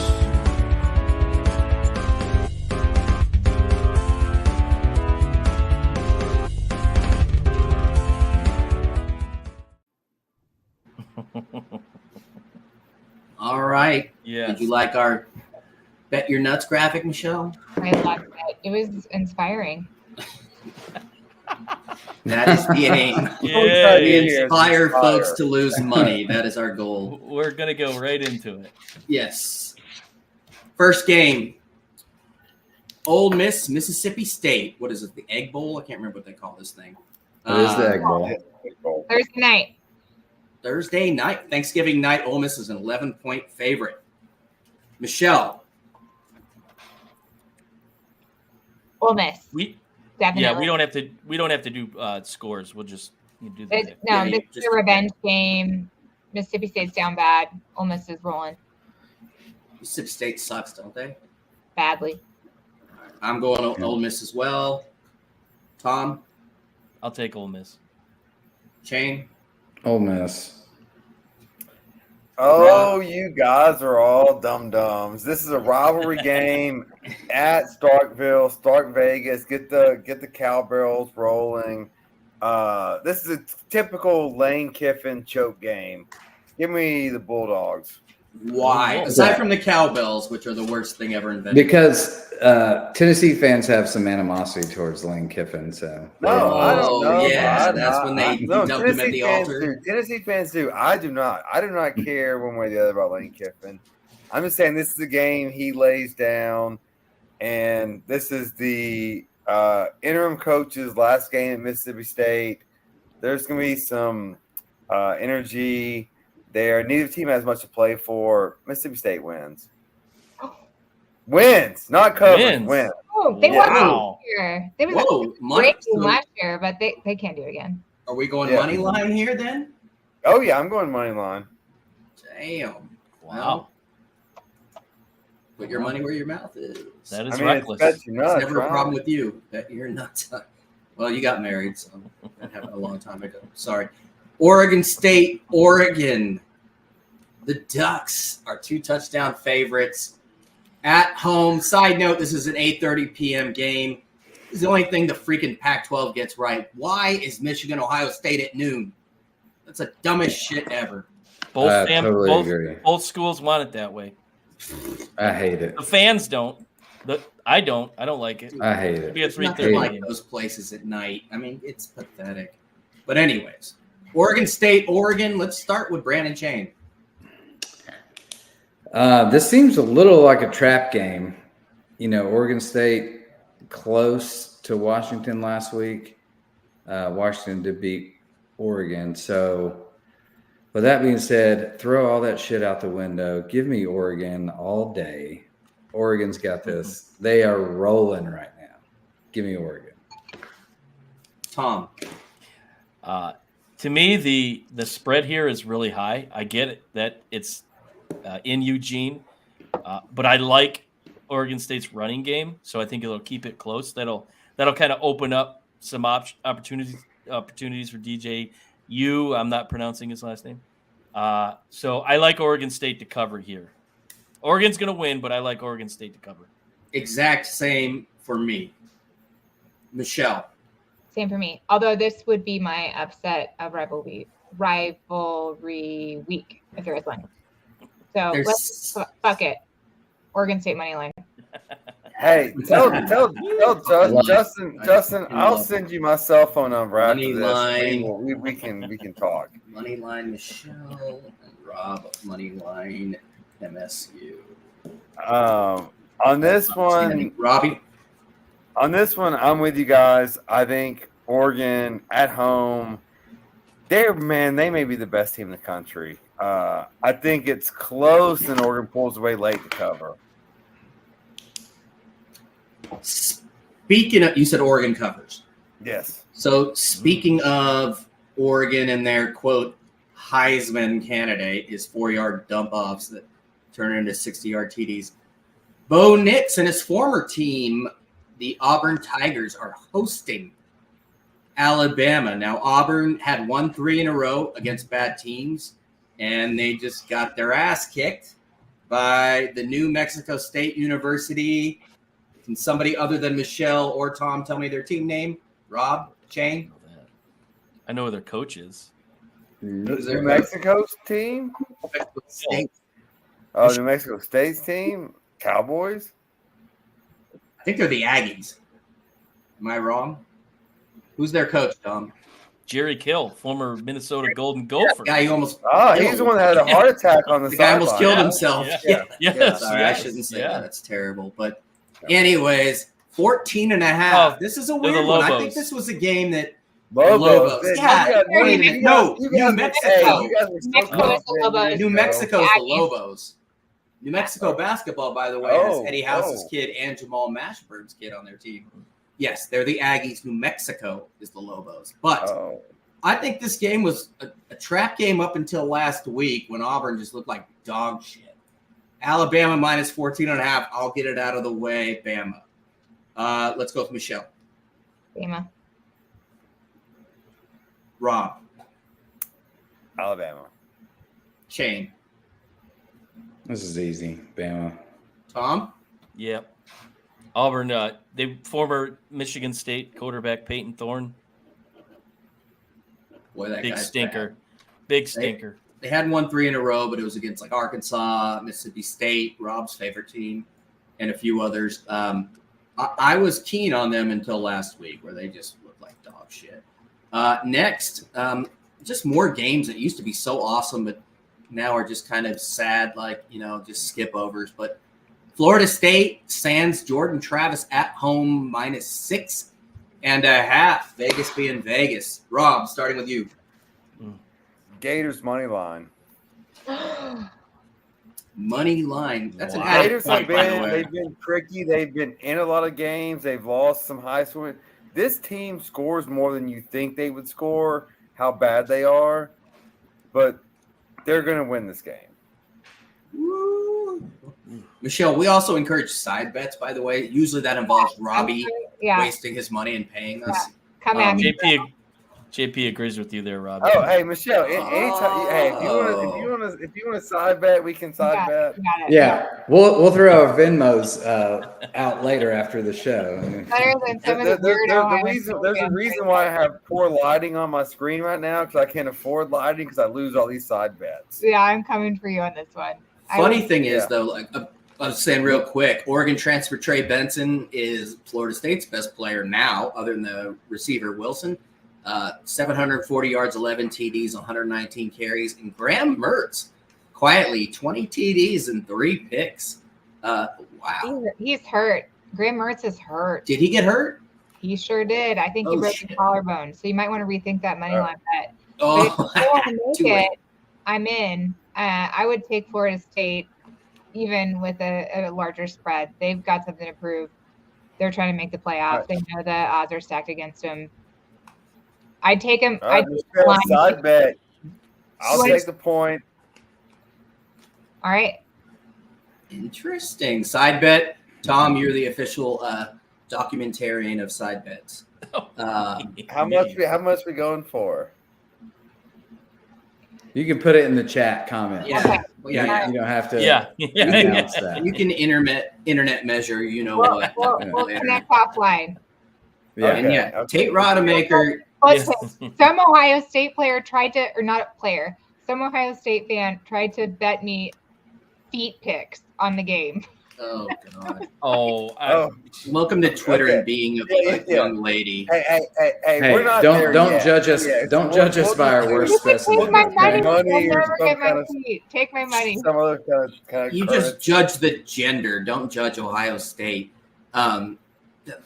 Twitter. Anyways, Rodemaker, by the way, 376 yards, 5 TDs, no picks. Does that matter? Who am I up to? Wait, Michelle had Florida State, correct? Hell yeah. Rob has Moneyline Florida. Tom. I think Florida covers. Florida State wins, but Florida's going to cover. Exact same for me. Same. for Last me. one, Brandon Chain. Yep, exact same. I'm the only one on Florida State, huh? All right, let's go. Oh, it's a You're going to lonely get Rob's island. money for free, so don't worry about that one. Arizona State. It turns out my Trojans' best win of the year was a game. I was at Dodger Stadium. We were getting our ass kicked in the playoffs by the Diamondbacks, so I went to the Coliseum. SC was up 40-something to like 14. The final was 43-42. I did not think that would be our best win of the year, but it was. Arizona is an 11-point favorite at Arizona State, who somehow beat UCLA, really without a quarterback, who just beat my SC team.